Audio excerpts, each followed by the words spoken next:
I almost look at my art as incidental to the process of investigation of this universe. That the art is nothing but residue. You know, it's going to evaporate. Namaste. You're listening to the Sivana Podcast. Join us on an exploration of Eastern spirituality, yoga philosophy, and conscious living for the new age. This podcast is a production of SivanaSpirit.com, where you can find a large selection of Om and yoga clothing, spiritual jewelry, and unique fair trade gifts from the Far East. Now here's your host, Ashton Sabo. Welcome, everyone. I'm Ashton Sabo. Today's topic is mysticism in art, exploring art's ability to tell a story, convey mystical ideas, and transform people and societies. Our guest for today is Abhishek Singh, who is an artist and an author. He wrote and illustrated Krishna, A Journey Within, a graphic novel published by Image Comics. And he's also collaborated with Deepak Chopra and others for creating a futuristic Ramayana, stories on Kali and Shiva, all published by Virgin Comics. As well, he has fine art in galleries across the world. Really happy to have him here on the show today. Abhishek, welcome. Good to have you. Thank you so much. Happy to be here. Thank you for having me here. Yes, absolutely.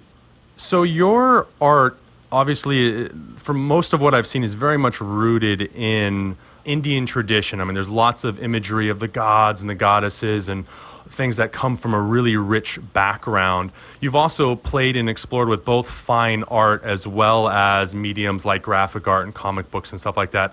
I'm curious to know, how do you feel about art's ability to tell and convey a story? I've sort of asked that question myself several times before and have found different answers. So I would just share probably my thinking about it. I think the universe has two inherent nuances about it. One is that we are part of a vibrational system. Everything has a sound embedded at the core of it. And second, that it's set within the continuum of time, that everything is kinetic and moving and cyclic. But both these things are invisible in nature. You sort of don't see them. They don't really have one kind of a shape. And art as a medium and art as a device, rather, has this ability to make something visible out of this invisibility and bring these two nuances, which are really probably at the core of the universe we inhabit, and bring them to the surface and create very interesting sort of experiences or testaments, which can be even shared, because as people, we sort of perceive our experience of the world through sound and sight. So I feel that art has this unique ability to bring the invisible to the visible realm. And so that would be probably my way of looking at, because everything which we think is mystical is invisible, Absolutely. And I love how just the image of taking a vibration in the mind of an artist and then how that then coalesces into a physical form of art, whether it be some gigantic painting or sculpture or whatever it may be, because it gives us sort of a window into that artist's experience of, as you said, even that relationship to time, like a moment in time. And as well, you're, as an artist, connecting into not only this present moment, but perhaps a past sense of time when, whether we say that these stories happen in a time or place, or they're just sort of pulled out from the ether and we're experiencing them now. Absolutely. And I think it's when I always give this example that when you look at the ocean, you look at the surface, and then it's completely up to your imagination to kind of really understand or imagine what's inside its underbelly. And if that journey takes you to find books on, science, or books on, how the design of the whole world is like, what are the ecosystems inside the belly of the ocean, how does even a coral reef surviving inside the ocean, and from that inquiry, you kind of move further into this area, which is really open for imagination. You'll kind of hit a wall after which there are no explanations. And I think that's where art and music come, because it gives you the space to really imagine. And I think imagination is the most powerful tool in the interface of the human mind. That I don't think there's anything more powerful than that. Well, I think it was Einstein that says that imagination is more important than knowledge. right? And our capacity to take those forms and bring them into life, more important than just knowing what has already been known and everything else. Yeah, but they have to sort of kind of really respect each other at the same time, because Sure. It's not imagination versus knowledge. It's a symbiosis. I like that. I like that too. So out of all the different stories that your art has told, and I mean, you've gone from the very much sort of layered comic book style, piece by piece telling stories, but also even just a single image can tell a fascinating story. Out of all the stories that your particular art has told, do you have a favorite or one that really connected with you the most in your life? Every bit of work I'm doing, there is, of course, certain contemplations behind it. But I'll share a story with you, almost like a moment which I experienced before I started work on my book. So in India, the culture is designed in a way where we receive a lot of our stories through festivals. That if you ask anyone, whether they have read the Ramayana or the Mahabharata, they would say yes. But if you ask them if they have read it from a book, their answer would be no, because most of the times they know the story through a festival. So even though we kind of know the surface level definitions of some of these stories, the deeper inquiry sometimes goes missing. And because of my work and because of my interest in art, I was able to take that thing forward. But at the same time, I have to admit that, to work on a Ramayana or a Mahabharata was not really the intention. But the core philosophies of why these were even constructed, that is something which really appealed to me. And I felt that if art is able to bring that in the times we are living, I think it'll be really interesting. So now I get to the story. So this is the day when I left my job. This is around 2007, and I was working as an art director on an animated movie. And I just thought of doing something on my own. And I came home that day and I saw all these sketchbooks, which, I would come back from my office and I would sketch whatever I would like and the stories I would want to explore. And I always have been of the mentality that, don't try to find what you want to do in someone else's project. When you work on someone else's project, you have to really respect their vision and their process. But at the same time, I was kind of, split between the two worlds. I really wanted to work on my own. So I decided I'm going to leave my job. And I came home, saw these sketchbooks, and I'm like, this is the voice, something about the voice inside these books, which needs to come out. And I found myself, I was in Bombay, so I went to the sea. I would usually take sort of an evening walk. I'll walk all the way and go to the sea. And for some reason that day, I remember it starkly that I looked at the sea and I sort of kept telling myself, what is that which makes the sea do what it does? It's people are throwing things in it, people are polluting it, but still it flows, it maintains its currents, it maintains its relationship with the wind, it maintains the balance, it maintains, the ecosystem. It is not that, is it angry? Can it become like a tsunami whenever it wants? Does it really want to retaliate to what the greed is doing to it? And what makes us do its work? What is that inherent quality in some of these things in nature, which is making them just work and work together and really be on that, path of sincerity or so some of these questions kind of started to really, trickle inside my head. And I said, I want to find some of these answers, because not answers, but I want to find some explanations rather. Because I'm not a big fan of the term answers, by the way. So, so I just wanted to find certain explanations. And I wanted to also go back as an artist to a place where I'm really learning from my work, because somewhere or the other that became a problem, because, you're focusing on what has to be produced and technical side of work. It's work, but at the same time, there is an aspect of art which I personally really like, which is that it can be used as a way to investigate the world overall, right? And I wanted to kind of just do that 24/7. It just, I was just wanting to do that a lot more. So I decided, okay, let me take art and write a story and find subjects and just go back and learn more about it. And it's from this intention the book on Krishna came. Because I just started reading from a very open-minded point of view. And a lot of questions which I had about my own culture, about how people in India were also looking at their own religions and their connection to their own religion. A lot of that I was able to sort of investigate over the course of like 4 years of doing this book. So I almost look at my art as incidental to the process of investigation of this universe. That the art is nothing but residue. You know, it's ash. It's gonna evaporate. But the experience of what it's providing you, that's where you should be anchored. That's where one should be anchored. So for me to be knowing new things and to constantly understand, the psychological design of communities, to understand the theological design of the world, some of that became like a very interesting thing to kind of dip my mind in.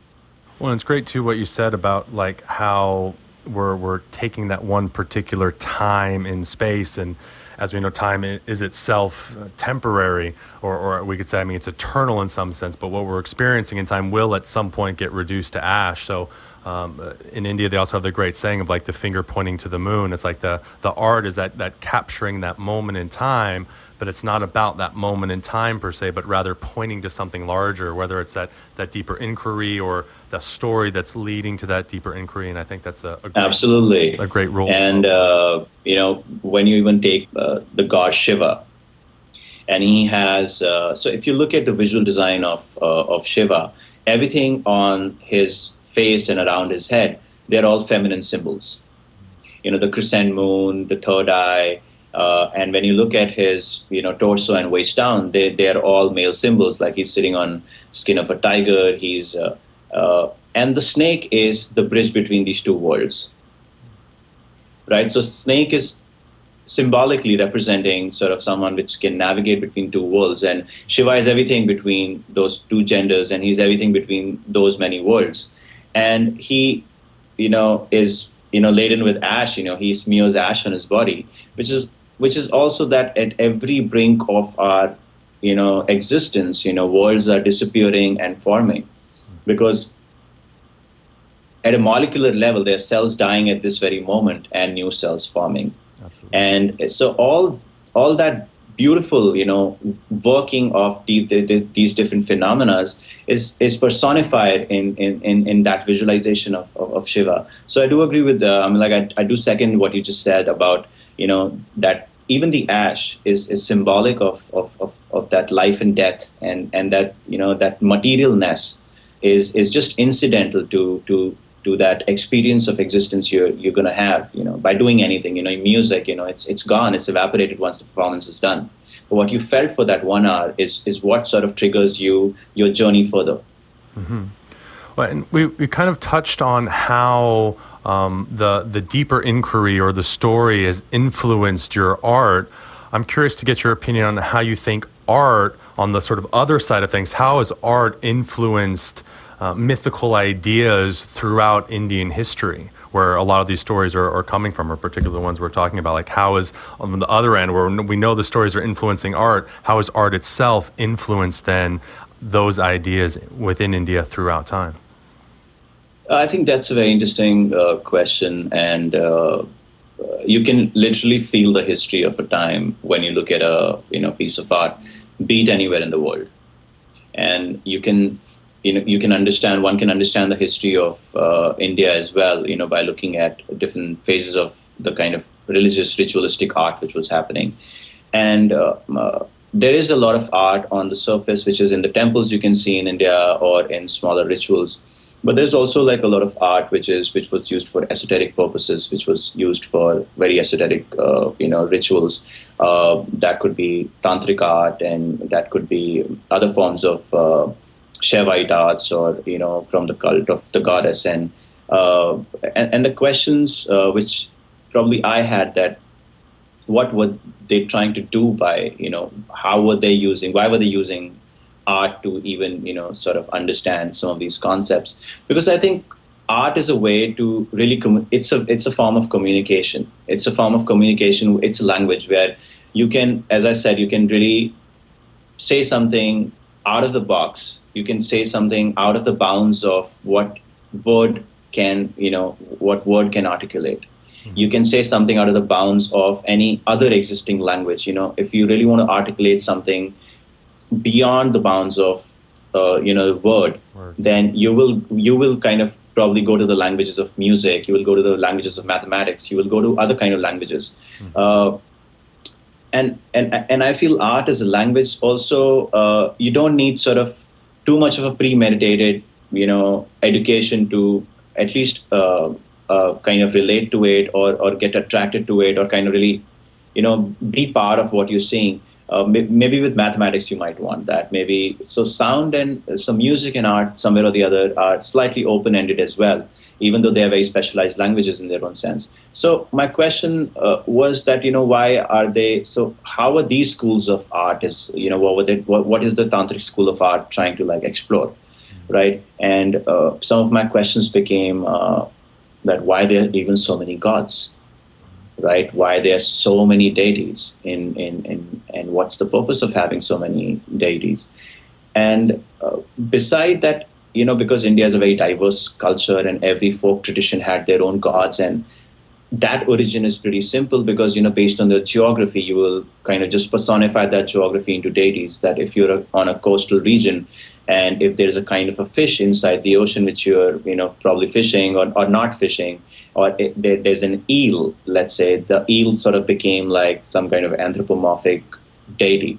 So the folk traditions kind of were centered around this sort of transformation of nature into kind of a personification which is understandable, and so you kind of sort of work as like one with it. But the other side of it was that why there are so many gods in the Hindu pantheon is that every god is basically a vessel to carry a certain frequency in nature. Every god is a vessel personifying either an ocean current or a wind current, which is, called Maruts in the Vedas. There are Vasus, there are Adityas, the energies from the sun. So all these gods are basically, it's like, let's say, a chemistry, a periodic table in chemistry.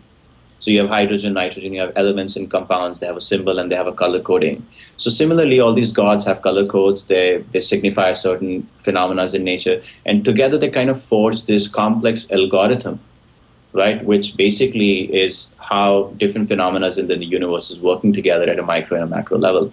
So some of that becomes easy to kind of communicate through art, I think, or it becomes easy to kind of draw like a person having multiple arms and give like, make it like kind of symbolic. So, you're able to express some of these philosophies. That would be sort of why they used art to be communicating some of these aspects. Along those lines, I use kind of the image now of like a compressed RAR or zip file on the computer, how it expands out to have all this other data and information. And anytime you're seeing these pictures and images of mystical art, it really is like a compressed file. Because you said there's all these different, with the third eye or the half moon or the trident or a hand a certain way, it's all communicating a particular idea behind it. Art can sort of transform and really affect people's lives. I mean, I think one of the beautiful things about art and music, as you said, like perhaps contrasted with like mathematics, is that we all have eyes, we all have ears. Even though we can have more refined and sophisticated tastes with them, we can still all have the experience of. So I can stand in front of a sunset and have that like aesthetic arrest of just like, wow, this just is amazing. Just like I can step in front of a painting, and I might not know all the stories behind it, but I can have a feeling behind it. I'm curious if you have a personal story that you could share with us about something along those lines. Like, I mean, I've seen some of the big project that you had in Varanasi and along the Ganges and doing art there, and seeing how a lot of the sadhus were connecting to you, creating the art there, or whether it's someone connecting to the graphic novels or some other fine art. I'm curious if you have a personal story that you wouldn't mind sharing about how somehow your art has affected people and helped to transform their lives in some way.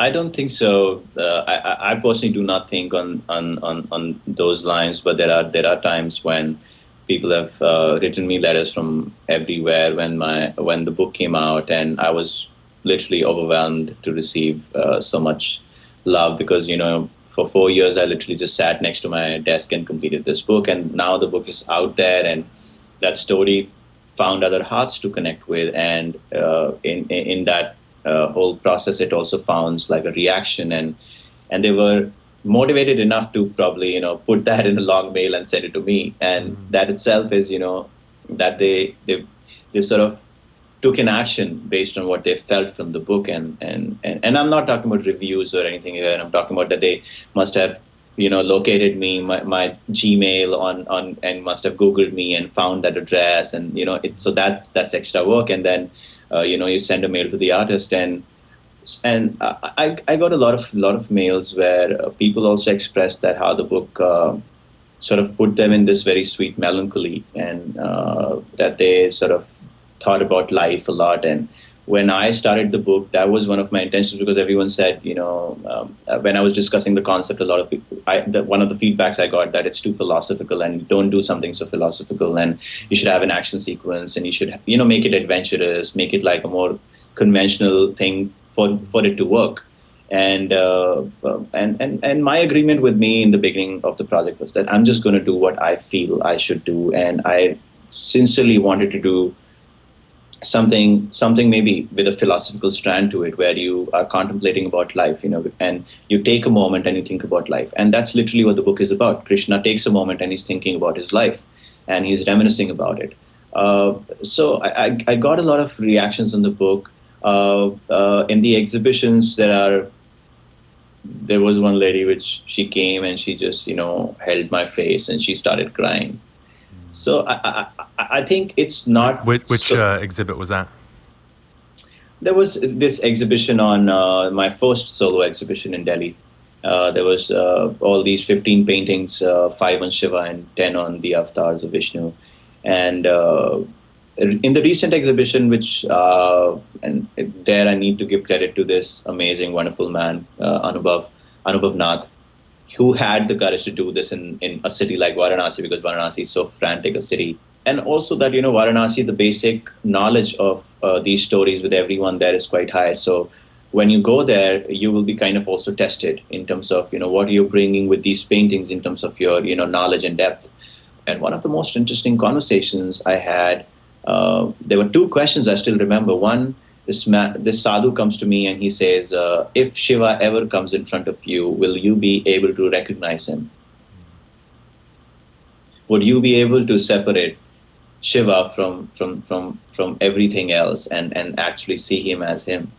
So that was one of the interesting questions. I won't get into the answers of it, so I will just throw the questions here. And second question was this another sadhu who was very happy to see these depictions, and I was drawing, Shiva drinking the poison, and how the whole ocean is being personified, and people who are, who are meditating for centuries and for an eternity inside the belly of the ocean who are able to carry the poison with them, because I feel we meet all these people in our lives who just, with a kind of poise and selflessness, carry the burden of life, which is sort of everything which is slightly negative. They carry that and they channelize that into something positive. And I felt that, ocean is something like that as well. So I created all these, fantastical looking creatures who have the ability to channelize something, negative into positive. And that's what also the ocean and the river is doing. It restores itself, going towards Shiva, and Shiva's taking that, and taking in the poison and cleaning so he loved that idea. And he asked me, so what do you think? What is the soul? And mind you, these are heavy questions, but they were asked in such matter of fact in a place like Varanasi. And that was one of the other experiences, that here's a place, but not in Varanasi, it's towards the Ghats. Is where life is meeting the Ganges. And I feel that whole place is sort of a device which sort of transforms the intent of a person, because the same person in the city is thinking about his everyday life. He's thinking about food, he's thinking about his work, family. But the point he's coming towards the Ghats, closer to the river, he's thinking about concepts like death and afterlife and mukti and moksha. And there is a certain contemplation about transcendence itself, which is sort of induced in everyone's mind when they're close to the river. Hence, they're doing the rituals which are kind of programmed to enhance this kind of contemplation and thinking. That for a whole hour when you're chanting this mantra, you'll be thinking about, you will be identifying your life with the soul, with something more invisible, right? when you're away from this whole place, you're identifying with more materialistic things. So the energy of the place is very different. And I think, to be in sync with that energy and to play like a part of like doing a painting and then how everyone's looking at it and sharing their thoughts. And I was in my own trance. I was just completing the painting. Where my intention is that, just take a brush and just, go with your gut and complete this piece and believe that the force which is making you and propelling you to do this will complete the painting. So that would be some of the experiences. Awesome. Well, I love it. I love how art can do that, where it can just transform you, as you said before, like to another place and have you connected to that particular point in time. Speaking to Varanasi, which I haven't been, although I've spent a lot of time in India, but something that I think India does so powerfully well that is a little missed in the West, or at least in American culture or North American culture where I grew up, is that death is on display there, and we can take it to the realm of just images, whether we call it art or not. Absolutely, yes. It's bringing you to that reminder of, you can get so caught up in your own stuff, day-to-day life, that it's some far-off concept. I mean, we literally take our old people in this culture and we hide them away in homes and things like that, and death isn't talked about. But when it's so up in your face, it gives you that really powerful reminder that this is temporal. So are you living your fullest? Are you really asking the right questions about life? Are you living your life the way that you want it to be lived? I think, just adding to what you said, I think it's not so much about, yes, in a place like Varanasi, there are lots of things which are happening. The river is also enduring a great deal. And on my visit, I was able to meet some of these amazing, wonderful people who are now taking initiatives to clean the river, and this whole project has become really important, at least for the people of Varanasi and for the whole nation in that sense, to really manage the pollution levels and everything else. So that's side, because for the longest time, even I did not go to Varanasi. I usually go I would take I would go to the Himalayas, which is a lot more tranquil, like lesser people, and trek there. And I did not go to Varanasi for the longest time because I just don't like the idea that how, this ritual or these things kind of, cost the river. Yeah. Well, and even in a place like Rishikesh, where you go just north of Rishikesh, which is basically at the foothills of the Himalayas, the water is still very clean. And then even just on the other side, it starts to get a little more muddled. And that just doesn't set well with me. Why, polluting the river while we have all this, we are thinking about all this transcendence, but still, our actions are doing something so petty and really, injurious to the river. But I was very happy to see that how everyone who was next, whoever I met on my trip to Varanasi, had that awareness. So I went to Varanasi probably also the time when this awareness is very strong in people, and that was one of the feedbacks which I was very happy to have, that people here now everywhere, I think everywhere around the world, at least they're thinking. Mm-hmm. A lot of them don't know what to do because, it's how do you just go about cleaning a river, other than having good civic habits that don't throw the, thing in the river, just use a bin. But other than that, there is how to proceed with an action. That step is missing, but the awareness is coming. The awareness has come now.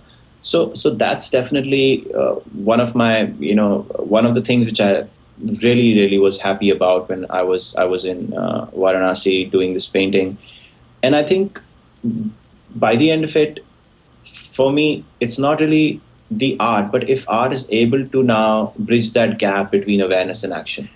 And that's perhaps like the next step then of both conveying all the ideas that are of importance there for the transcendent, but also still that powerful reminder of the eminent, to like, oh yeah, hey, we're here in this world, and don't go polluting the river or the ocean or just the place where we're going to be walking every day. Absolutely. And I feel that as an artist, for me, that's where, and I asked myself, because, I do paintings, and that's a very one-on-one dialogue, artistically speaking. And then I do graphic novels, and I also work in animation films. And I think that, there is this kind of a personal trance and a personal transcendence, which you feel in a painting in a more one-on-one level. But I feel that the mediums of graphic novel and films really can bridge that gap between awareness and action. And as an artist, there is, I personally feel it's a responsibility to communicate some of these, issues out there and creative expressions which can literally go and heal some of these wounds, or they can become bridges for people to kind of then, sort of understand kind of a complex issue or be part of it, in some way or the other, even emotionally speaking. Well, I think we see that too with things like viral videos and stuff like that now, where like because the reach is so broad, you can really empower people into action. And you see that so often happening in our culture now, where a single video will inspire something, whether it happens to be like actual, drawn art or animation or even pictures of people or video, whatever it may be, that it can inspire people into that action. So it's definitely an exciting time. No, absolutely. And I think, the personal, the painting or personal sketching or personal contemplation is sort of our own sadhana, is my own sadhana, because it's important when you receive knowledge or when you're trying to inquire about things.